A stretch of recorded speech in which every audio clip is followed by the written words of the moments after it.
Oh, good. Go ahead and get comfortable for this one. Maybe loosen your shoulders a little. Christmas stories have a way of sneaking up on you. Hi, it's Henry. And I should probably say this right away before the jingling starts. I meant well, every single time. That's important context. Because what began as a calm, organized plan involving a short list, a warm coat, and personal growth somehow turned into 6 separate decisions that absolutely did not help Christmas arrive peacefully. You ever have one of those moments where you're standing in a store, holding something you definitely don't remember picking up, and you think, well, this has already gone sideways? Yeah, that was sort of the theme. There were receipts, there were opinions. There was at least one purchase that made sense, only if I briefly believed I was someone else. And somehow, through it all, the calendar kept marching toward Christmas morning like it hadn't noticed the mess I was making. So if you're ready, I'd love for you to stay here with me for a bit. We'll take this slow, one cozy mistake at a time. No rushing, no returns. Just a warm chair, a deep breath, and a very questionable shopping strategy. I was in the middle of feeling very proud of myself when Linda gently ruined it. She didn't mean to. She was just sitting on the couch, flipping through her phone, when she looked up and said very casually, "You're doing that face." I froze. "What face?" I asked, already knowing the answer. "The one where you think you're being responsible," she said. "But you're actually about to complicate our lives." That hurt, mostly because it was accurate. It was November 3rd, which in my mind made me a hero. I had decided, boldly, prematurely, that this was the year I would finally get ahead of Christmas shopping. No rushing, no panic, no December 23rd gas station gifts wrapped in apology. This year, I would be calm. This year, I would be organized. This year, I would not whisper, "It's on back order" to anyone I loved. This confidence was my first mistake. Mistake number 1. Believing calm. Henry exists under pressure. Calm Henry is a theory. He shows up in October, sometimes early November. He wears confidence like a cardigan and believes in lists. I made a list, a real one, typed, categorized Linda, family, friends, neighbors, people I might accidentally make eye contact with too many times. I added budgets next to each name, reasonable budgets, budgets that suggested self-control. Daisy, our dog, watched me from her bed with one eye open. "I've got this," I told her.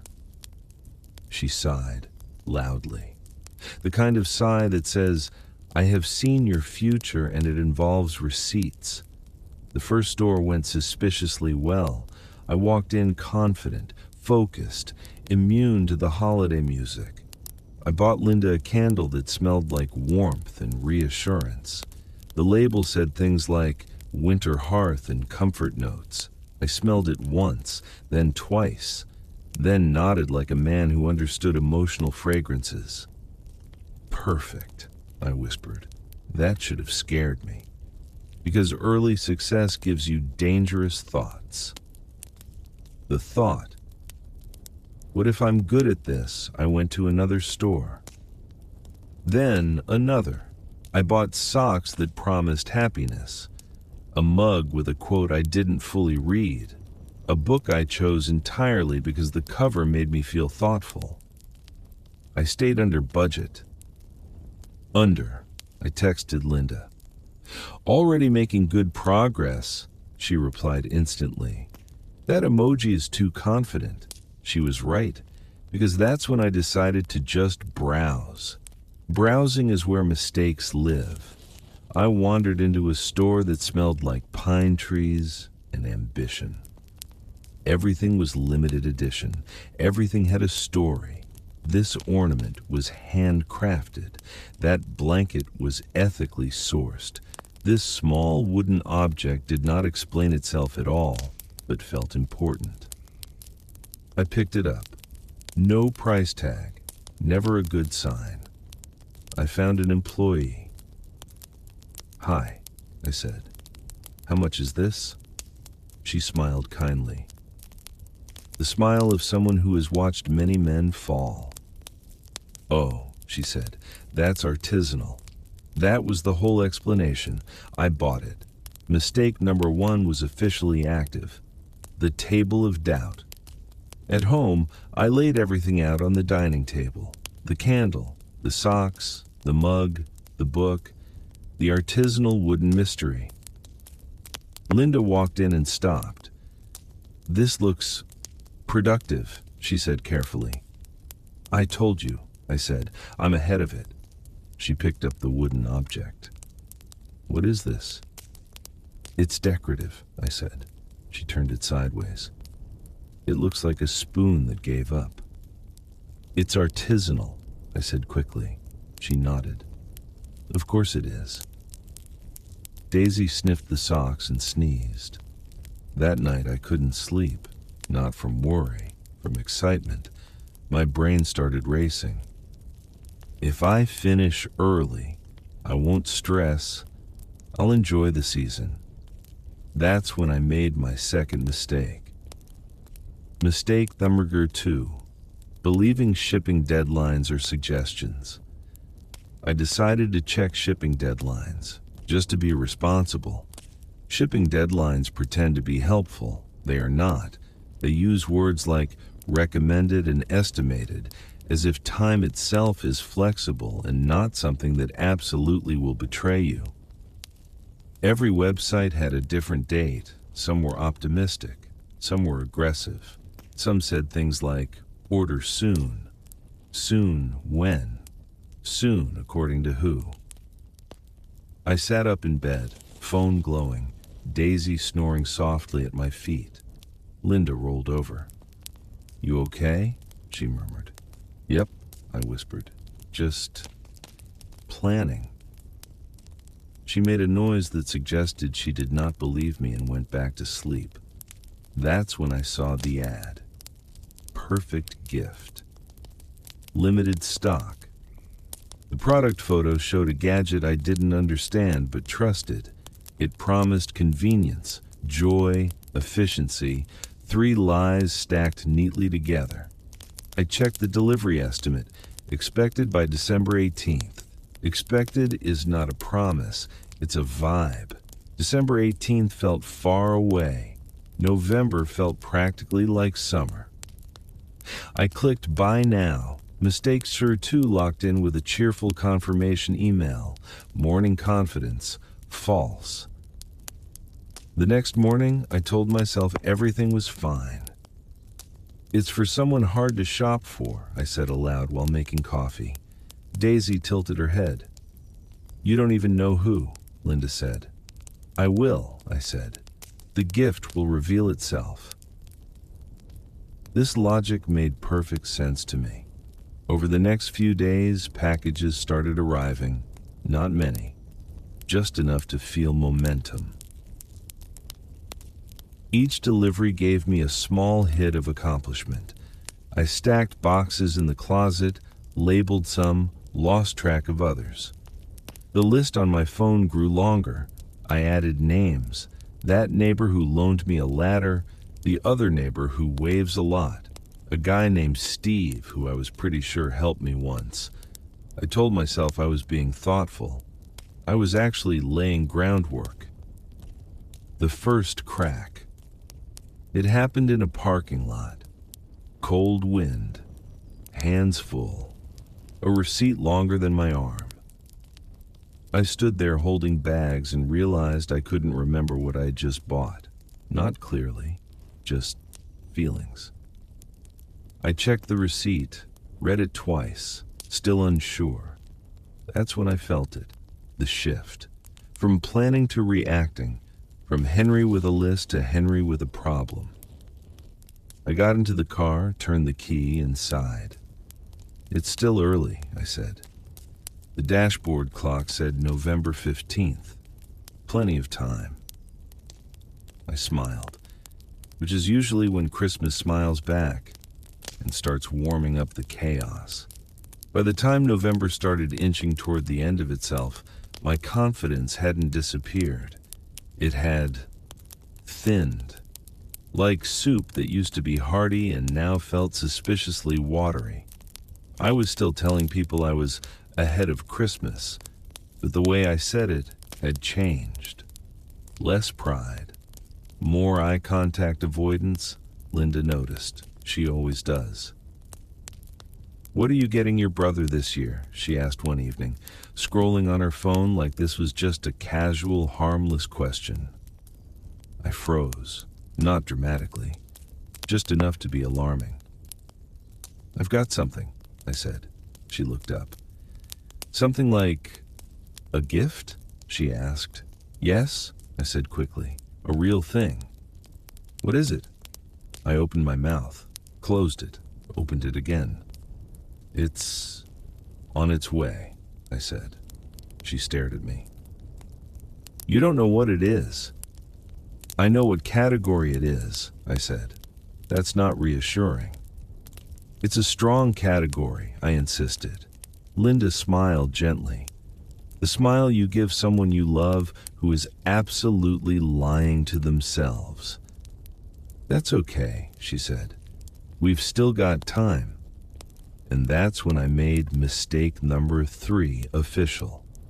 Mistake number 3, trusting online reviews, written at 2 a.m. that night once the house was quiet and Daisy had completed her 3-spin routine before collapsing dramatically onto her bed.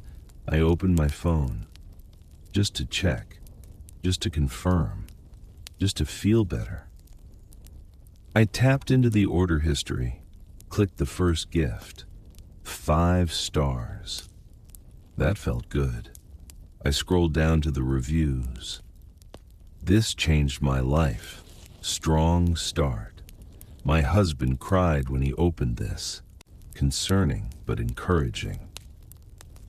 I bought 3 more. 3 more what? 3 units? 3 emotional experiences? I kept scrolling, which is where things went wrong. 1-star review. Smaller than expected. Smaller than what? Smaller than hope.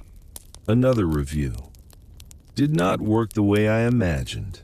Imagined how? Imagination is not a legally binding agreement. My stomach tightened. I clicked another gift. Same pattern, 5 stars, 4 stars, then suddenly, not recommended for tall people. Tall people how? Tall physically, tall emotionally. I sat up in bed. Linda shifted beside me. "Henry," she murmured without opening her eyes, "put the internet down." "I'm just validating," I whispered. She sighed. "The long kind." "I married you," she said softly. "I don't need validation." That should have stopped me. It did not. Midnight logic takes the wheel. Midnight shopping follows different rules. Budgets feel optional. Descriptions feel poetic. Delivery estimates feel generous. I told myself I was being smart. "I'll just order a backup," I whispered, "just in case, just to be safe." The confirmation email arrived instantly. Bright, cheerful, unbothered, I relaxed. Then I checked another gift and ordered another backup. Then something that wasn't a backup at all, but felt emotionally necessary. By the time I put my phone down, I had 3 new confirmation emails and a strange sense of accomplishment. I fell asleep feeling productive, which should have worried me. The porch develops a reputation. By Thanksgiving week, our front porch had developed a rhythm. Box, box, padded envelope, box. The delivery driver waved at me now. Not politely, familiar. "Busy time," he said, handing me a stack like this was a shared experience. "Oh yeah," I said, like we were both doing this for work. Inside, I opened one of the replacement gifts. It was fine, just fine. Not exciting, not bad. The next box was much larger than expected. I stood in the living room turning it around, trying to picture any human I knew wanting this. Daisy barked at it. "That's fair," I told her. Linda walked in, took one look, and raised an eyebrow. "Is that for someone?" she asked. "It's for a person," I said. She waited. "A specific person?" she asked. "Not yet," I said, "but they'll find it." She laughed and walked away, which I chose to interpret as support. Thanksgiving gives me false hope. Thanksgiving has a way of grounding you. There's food, there's family. There's someone telling the same story they've told every year since before email existed. For a few hours, I forgot about gifts. I ate too much. I listened. I nodded politely. I told myself I was done shopping, that I would stop, that I would enjoy December. I even deleted a few shopping tabs from my phone. Growth. But then someone said it. "So," a relative asked between bites of pie, "any fun gift plans this year?"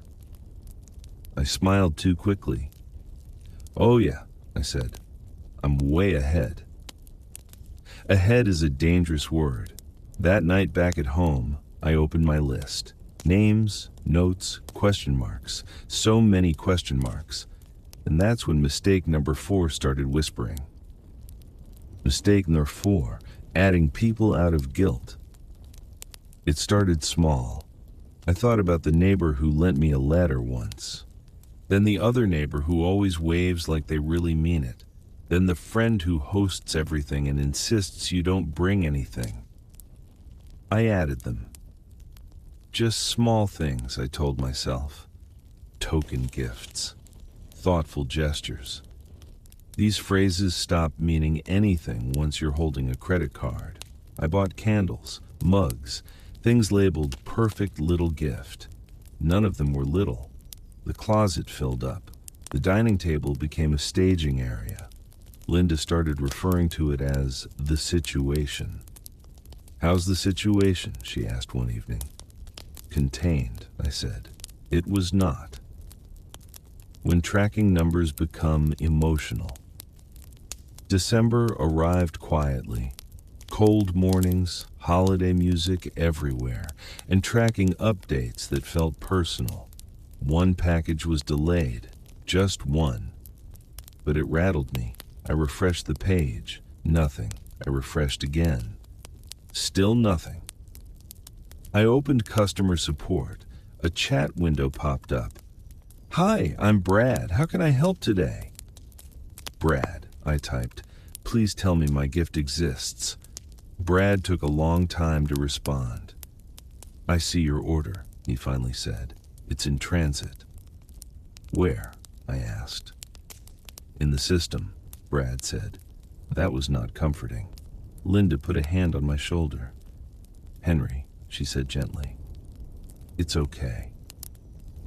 I nodded, then ordered another replacement, just in case.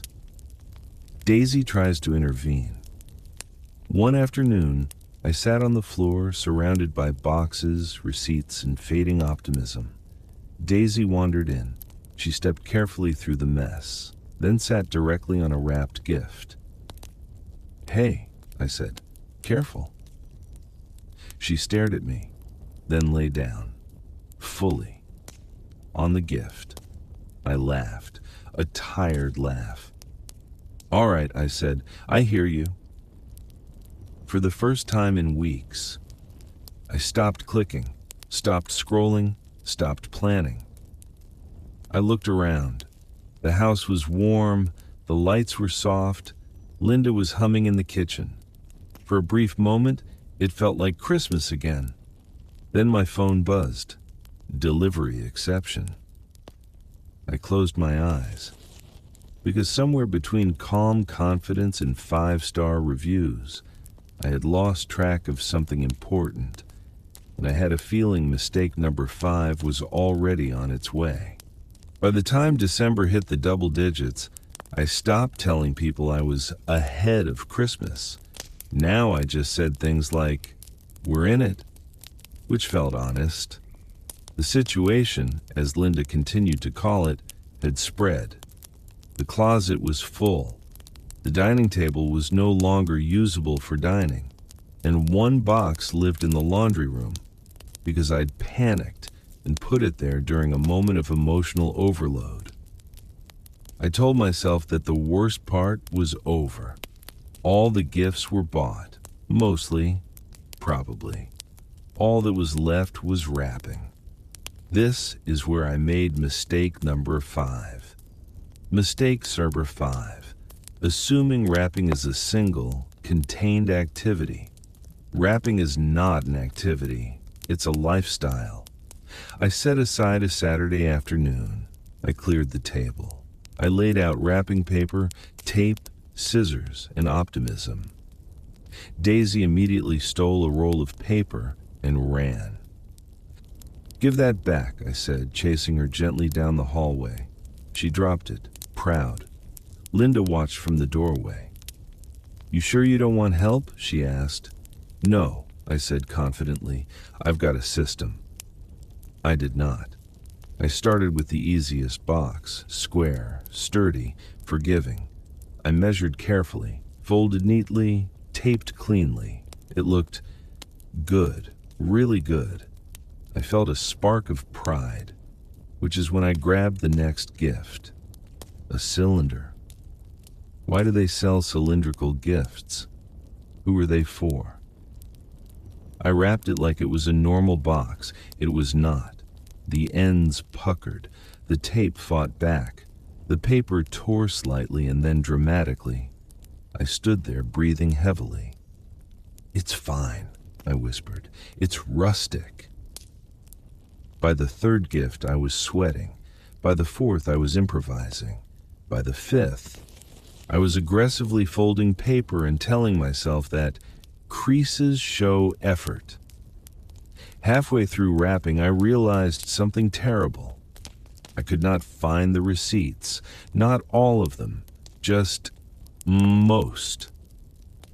I paused, looked around, checked the envelope I swore I'd put them in. Empty.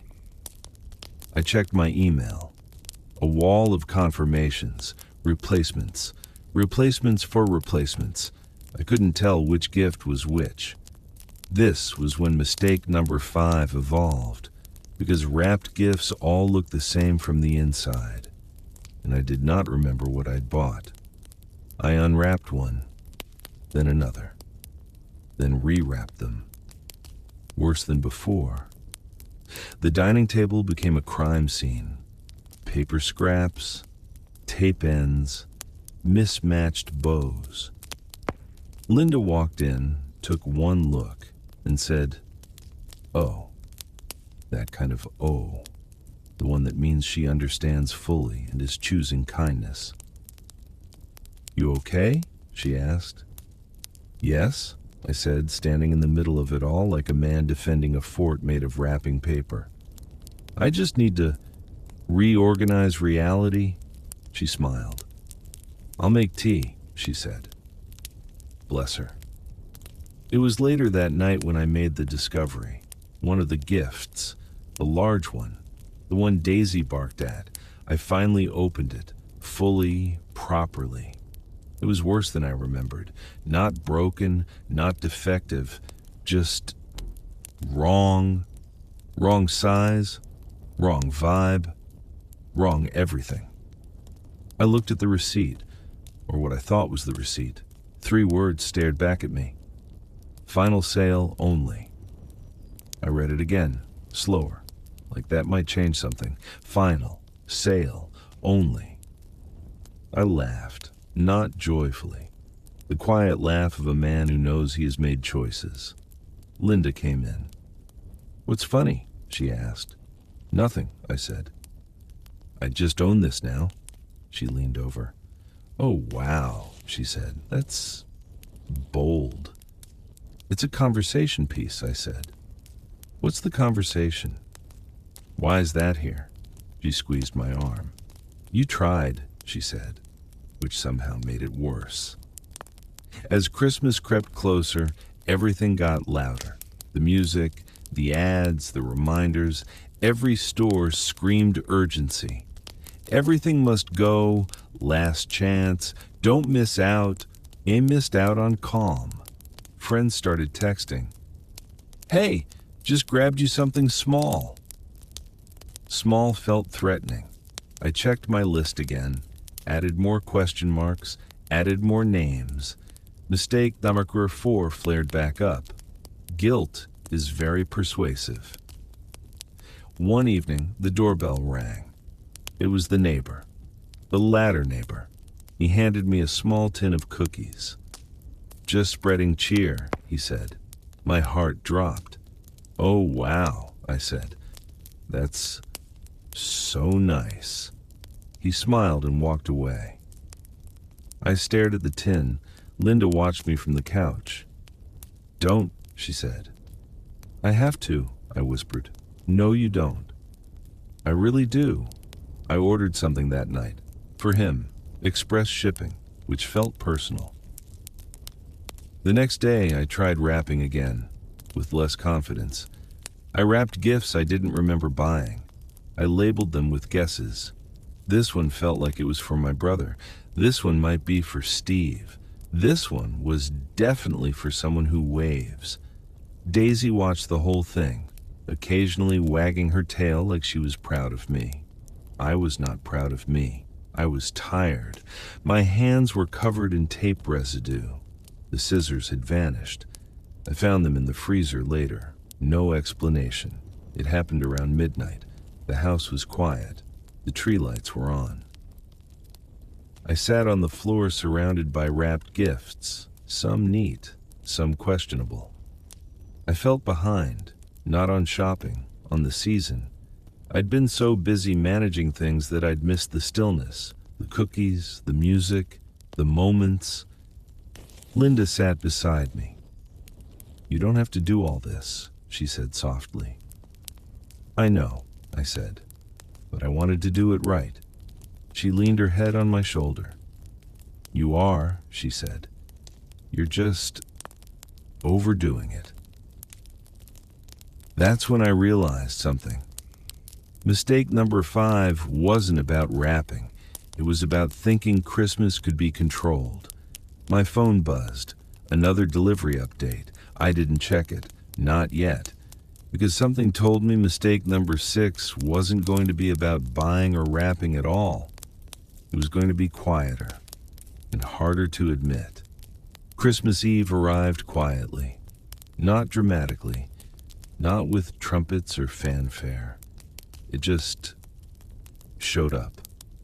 I noticed it when I walked into the living room that morning and realized the house felt different. Softer. The tree lights were still on from the night before. The air smelled like coffee and pine, and something faintly burned from cookies we forgot in the oven earlier that week. I stood there holding my mug, staring at the presents under the tree. They were all wrapped now, some neatly, some generously taped, some shaped in ways that suggested I had eventually stopped caring about geometry. One box sat slightly apart from the others, the big one, the final sale one, the one I now legally owned forever. Daisy sat beside me, tail thumping slowly, like she was keeping time with the quiet. "You ready?" I asked her. She yawned. "Fair."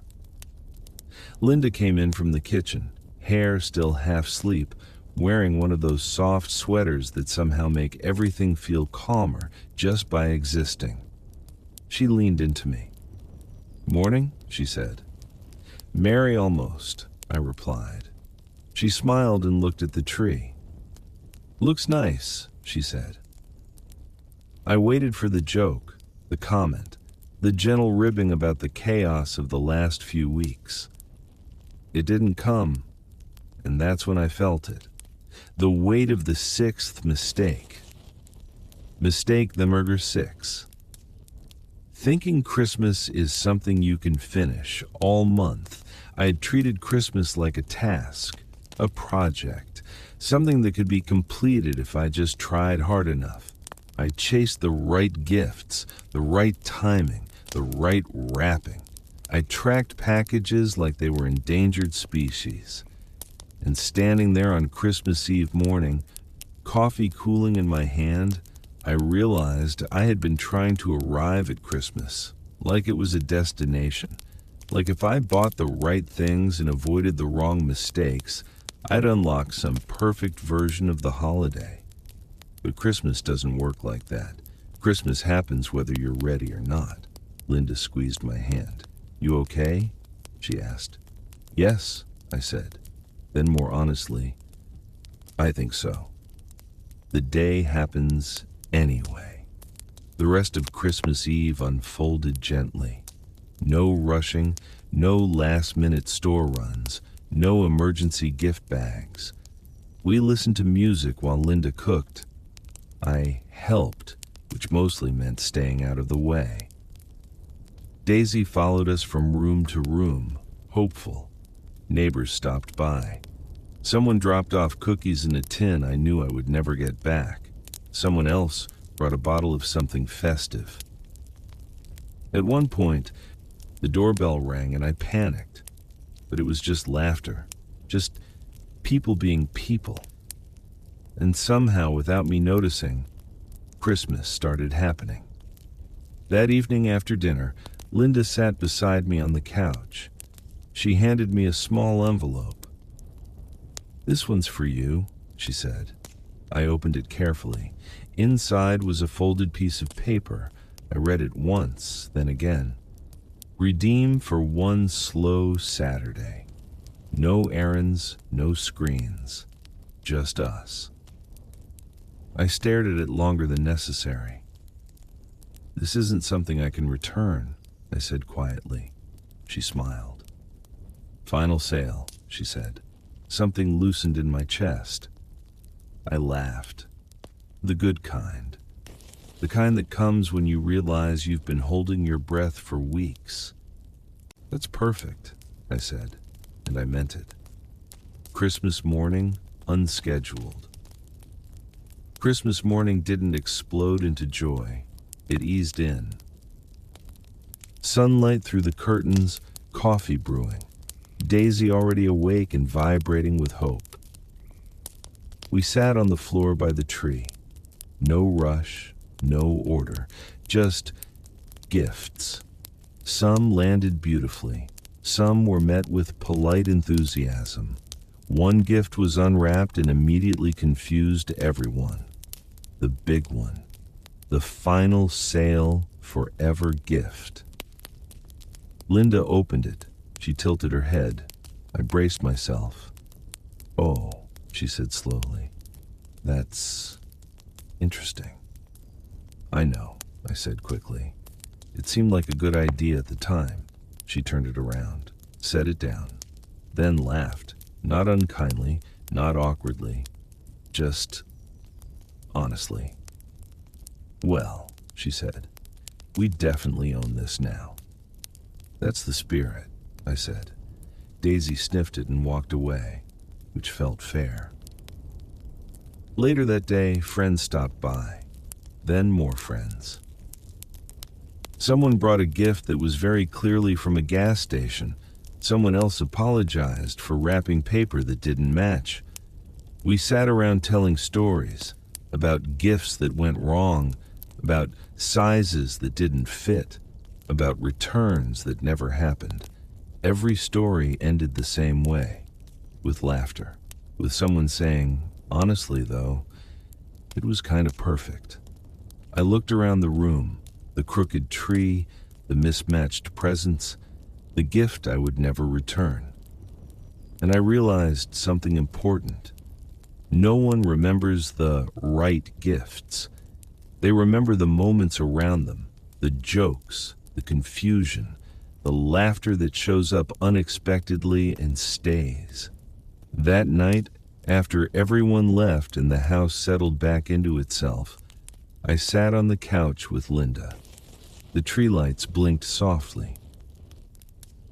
Daisy snored like she'd had a very long day of emotional support. I thought about the list, the budgets, the deadlines, the mistakes, all 6 of them, and how none of them ruined Christmas. They just made stories. I think I tried too hard, I said quietly. Linda rested her head on my shoulder. You always do, she said. That's not the worst thing. I smiled, because she was right. Christmas didn't need me to be perfect. It didn't need the best gifts or the cleanest wrapping. It just needed me there, present, trying, laughing when things went wrong. Years from now, I won't remember what I bought. I won't remember what arrived late or what was final sale, but I'll remember this: the quiet morning, the laughter, the feeling of finally letting go. And that's enough. If this story made you smile or made you feel a little less alone in your holiday chaos, I'm really glad you were here with me. You can subscribe to Nap Giggles for more cozy stories, gentle laughs, and reminders that it's okay to mess things up, especially during the holidays. Now, let your shoulders relax. Let the noise fade. Christmas and life doesn't need perfection. It just needs you showing up. Good night, my friend.